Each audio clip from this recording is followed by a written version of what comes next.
The best. Best. Great. Great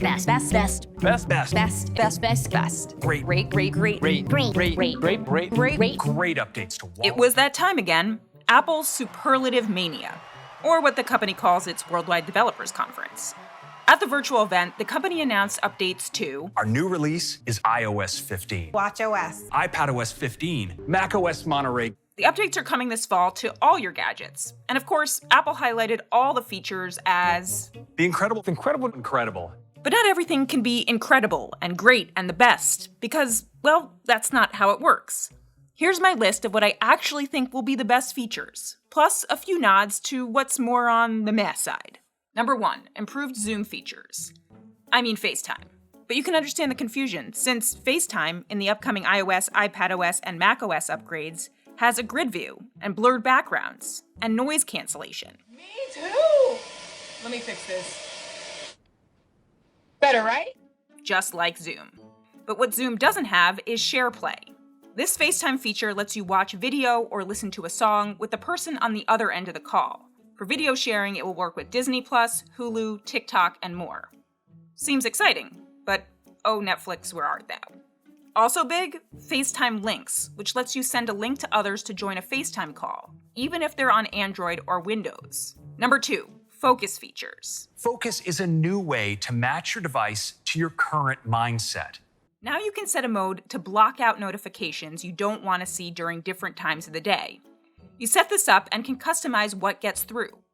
Apple will also use on-device learning to suggest apps and people to let through or block during those times. Frankly, it all looks a bit confusing. Even better, when you put your device in Do Not Disturb, it can inform others that you're busy, just like an old-school away message. Number 3, find My AirPods Pro and Max. Sorry, no regular AirPods for this. Those now work with Apple's Find My network, which means Your AirPods simply send out a secure Bluetooth beacon that can be detected by other Apple devices.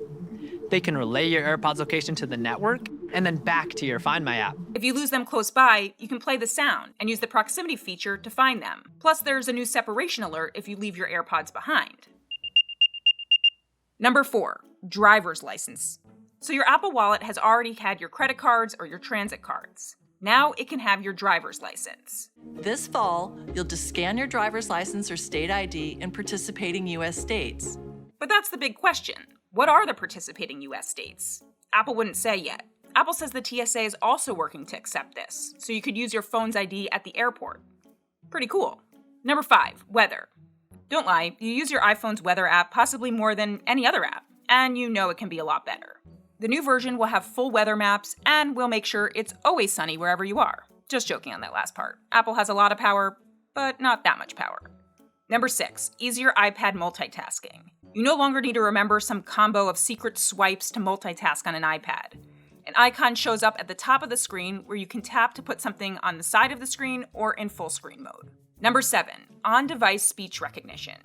Siri can now do a lot more. Launch apps, control music, change settings, without ever using an internet connection, because it processes all the information on the device, as long as you have a recent iPhone or iPad. That means that those tasks should be a lot faster too. It definitely looked a lot faster in Apple's recorded demos. Open Photos.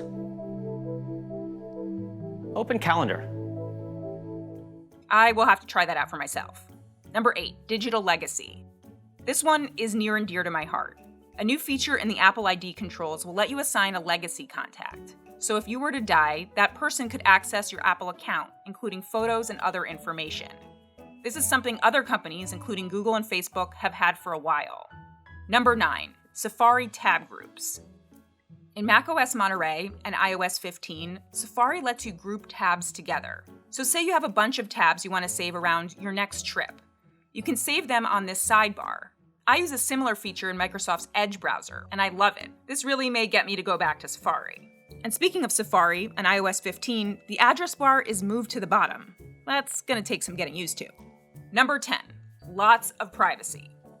It's hard to pick just one privacy feature. There's a new service called Private Relay that encrypts all your traffic in Safari. To get it, you have to pay for another iCloud service though, which is called iCloud Plus. Another that doesn't cost extra?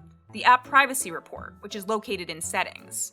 You can see how often apps use the permission you've granted to access your location, photos, camera, microphone, contacts, and more during the last 7 days. That sort of stuff used to require special software to see. So yeah, those are my top picks. But some of the other stuff, like improved photos on a tiny, tiny watch screen, or a feature that tells me when to get off the train, or interactive memories where you can add music to photos for an instant video, I'm not so sure. I look forward to testing it all before these operating systems are released in the fall.